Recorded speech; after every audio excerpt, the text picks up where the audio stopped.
Two people become trapped in a strange place with stolen money. They are trapped there, a never-ending mystery. The film begins in a bar where a man named Joseph is waiting for his sister, Sydney. They robbed $1 million. The police are after them, so they have to hide for a while. Sydney did this because she was in debt. She wanted to give her daughter a good life with the money. Joseph has a plan. He says, "I met a woman once. She owns a house in a nearby village. It's been vacant for a long time. We can hide there. When everything calms down, we can return to our old lives and live a better life with the stolen money. It's just a matter of a few days." While they're discussing this, they hear the sound of police siren. So they escape and go into the nearby forest where they change their clothes and throw their old belongings into a pond. Both of them had guns and set out for the house. Sydney had great faith in her brother. Soon they reached the field. Passing through the fields, they heard gunfire. As they approached the house, they saw three boys having fun aiming. Sydney came out with a gun and told them to leave. The boys weren't afraid of Sydney, but as Joseph came from the other side and fired a shot, they ran away. Joseph told Sydney they should hurry inside. With that, the two entered the house. The house was quite old. It seemed as if no one had lived there for a long time. Things were scattered around, and the floor was covered in filth. Now let me tell you something. The person who gave Joseph this house had also told him its secret. The secret was that this house allowed time travel. This meant that a person could travel to any time,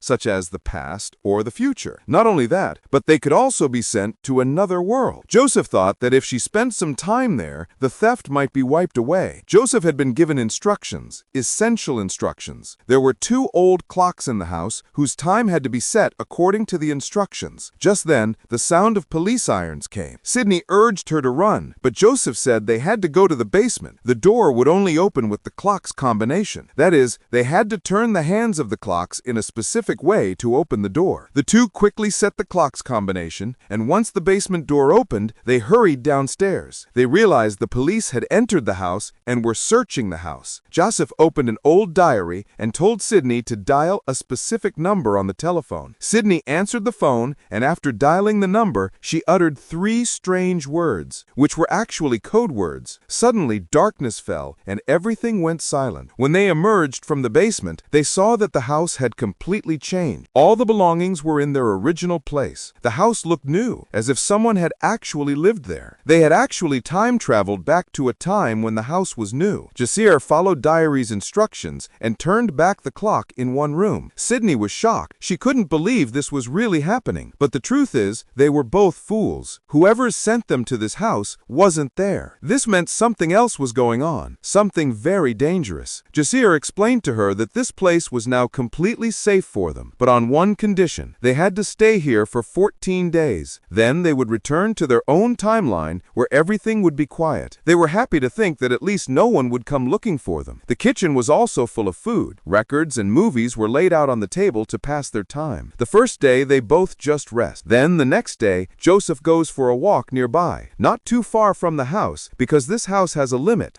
they can't cross. Joseph had been told this. Sydney finds some clothes in the house. The furnishings are a bit strange. There's both old stuff and modern new stuff. But for now, these two don't mind, because they just want to be quiet. In the evening, they cook dinner. Later, they do the financial calculations. They have to write everything down. Sydney looks at a picture of her son and consoles herself that everything is going to be fine. Days pass. 13 days pass like this. One night, they both look at an antique in the house. That is, she was talking about something precious and old. Then they start talking about their past lives. It turns out that their past wasn't so good. From their conversation, it seemed as if Joseph never gave his sister support or time. But today, both siblings are happy to be together. Then they start remembering their mom and dad. Sydney remembers the tune of a song she heard as a child, which was her mother's favorite. Just like that, 2 weeks passed. They were happy to be leaving. Sydney was anxious to return to her daughter. They start cleaning the house, and Joseph burns all the trash. Now, just as they had previously followed instructions in the basement and entered a different timeline, they need to follow some instructions to return to their own timeline. So they head towards the basement, but to their shock, they find that someone has locked the basement door. It turns out that there is a church and a mill nearby. A message was written on the door. If you want to go back, go to the old mill. Seeing this, Sydney panicked and without thinking, ran towards the mill. Jasir followed her and tried to calm her. When they entered the mill, they were astounded. It's like a church was set up, as if it had once been used for religious ceremonies. balconies. A corpse was also lying there, in a very bad condition. A wooden stand was placed next to the body, and on the stand was written, "You are trapped in a time loop. If you are willing to stay here, sign below." Seeing this, Sydney became terrified. She refused to sign the document, and without thinking, ran away from the mill. Now, as I mentioned, this house has a limit beyond which these people cannot go. So, as Sydney tries to cross it, she starts vomiting blood and falls unconscious. When she regained consciousness, Jasir had already brought her inside. They both understood that she couldn't leave this place. Upon regaining consciousness, Sydney became furious and screamed, having escaped from one predicament and fallen into another. Learning the truth further enraged her and shocked her. Joseph told her that the body they had seen at the mill actually belonged to the woman who had sent them there, whose house it was. They both understood there was no escape. Joseph signed the document, and as he wrote his name, a safe suddenly appeared. Joseph then entered the safe's code using his old diary. Inside the safe was a tape recorder and a small note. The note read, "Say something, and then close the safe. Your words will create a connection, a kind of link." Joseph opened the safe, said hello, and then closed it. A minute later, when he turned on the tape recorder, they heard an unknown man's voice. The voice tells Joseph that he shouldn't be here, but rather go back home. Whoever it was knew everything about them, everything about the theft and the escape. Sydney tries to talk to him. She senses the man wants a share of the money. Sydney was willing. She just wanted to get out of here no matter what. But whoever it was wasn't interested in money. Joseph thinks the voice belongs to someone from the future or from another universe, but they're now completely trapped. Sydney opens the safe again. This time, as they talk, the voice says, "If you want to get out alive, you'll have to kill one person," which shocks them both. Sydney asks, "Which person?" The voice says, "You'll have to kill a stranger who comes here. You'll have to destroy any evidence of him. Only then will you be able to return to your world. We were able to track you, but not him. We don't know what era he's in, what timeline he's entered. If we kill him, you'll be able to return to your timeline. But if we don't, your existence in that timeline will be erased. When will this unknown person appear? Will he attack? We can't say anything, but one day he'll definitely come to kill you. We can say this." Knowing all this, the two returned home and planned how to deal with this situation. They hid some weapons nearby because they didn't know when, where, or how these unknown people would attack. They were also prepared to take turns guarding. Many months pass, but no one comes. They couldn't even leave this place. Yes, but the good thing was that the food was fresh every time because it all ran in a loop. So if the fridge emptied, they would close it and open it again, and it would be full of food. The people they spoke to now controlled this place, and some major experiment was underway. One day, Sydney tried to learn about the house's history. Looking at old documents and photographs, she explained that all this stuff had been collected. It didn't belong to the owner. Everything was from a different era. The house hadn't had an owner since 1955. Joseph was also angry that they were being used as subjects in an experiment. They hadn't heard from the man again for quite some time. Joseph went to the mill every day, trying to hear his voice through a tape recorder, but he got no response. A few months later, while Sydney was on guard outside, the unknown man arrived. He was watching Sydney through binoculars. Before he could shoot Sydney, Joseph yelled, alerting Sydney. She quickly ran inside the house. He shot repeatedly, but missed. A fight ensued, and the stranger wounded Joseph and took him to the mill, but he wouldn't talk. He also wanted Joseph to speak for him, telling those in control that Joseph had killed the stranger. When they asked for proof, Joseph lied, saying it was too cold. I couldn't find his body, but they realized he was lying. Sydney was at home at the time. A safe arrived there as well. She told Sydney, "We don't know who he is, but he's neither you nor Joseph," which means he's not some future version of you. He's not even your mom or dad. But whoever it is, you have to kill him. When the stranger entered the house, Sydney fought him, and when she removed her mask, Sydney was shocked, knowing it was none other than his daughter. Joseph arrived, and by then, Sydney's daughter had hidden her face. He too wanted to kill her. However, while Sydney tried to stop Joseph, he fired. To save her daughter's life, Sydney stepped forward, being shot and nearly killed. She couldn't even tell Joseph that she was his daughter. She then took the opportunity to escape escape only to be killed. Joseph was deeply saddened by his sister's death. He later buried her body. Then he contacted them, requesting them to send him back to his own time so he could correct his mistake. Please give him one last chance. So they agreed, sending Joseph to the day she was supposed to come to the house with the stolen money. And now, Joseph goes back in time, kills his original self, and then returns with his sister. But this time, he accidentally kills his sister, and this happens not just once, but multiple times, and continues to recur. Years pass, and Sydney once again appears in the loop. We see that Joseph has grown older. He tells Sydney, "I tried so hard to save you, but every time, I accidentally kill you. This will continue because of greed. There's only one solution, and that's for you to kill me. Leave the money and go back to your daughter. Never go back to that house again, because this is the past where you're alive. If you don't go to that house now, everything can be stopped, which will stop the loop." He forces her so much that Sydney shoots him and kills him. But Siren escapes, escaping meaning the cycle will repeat itself. This will keep happening again and again. This means she'll return to this house and the endless loop will reactivate. We now learn that these people created this place because they knew so much and were in control. These experiments had been taking place here since 1955, which is why various items were found there. Furthermore, there were numerous time travel houses where different people were present. And this is where the story of the film ends.